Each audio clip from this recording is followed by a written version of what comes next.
Samantala, natanggap na ng House Committee on Justice ang Statement of Assets, Liabilities and Net Worth o SALN ni Vice President Sara Duterte ayon kay panel member Representative Terry Ridon.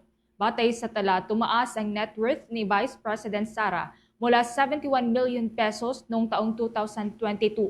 Naging 77.5 million pesos ito noong taong 2023 at umabot pa sa mahigit 88.5 million pesos noong taong 2024 na may kabuuang assets na higit 98.4 million pesos.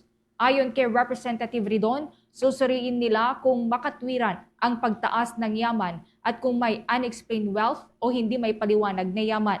Binanggit din ng mambabatas ang posibleng issue sa deklarasyon ni VP Sara bilang stockholder ng isang kumpanya sa Davao City na umano'y hindi tugma sa kanilang beripikasyon.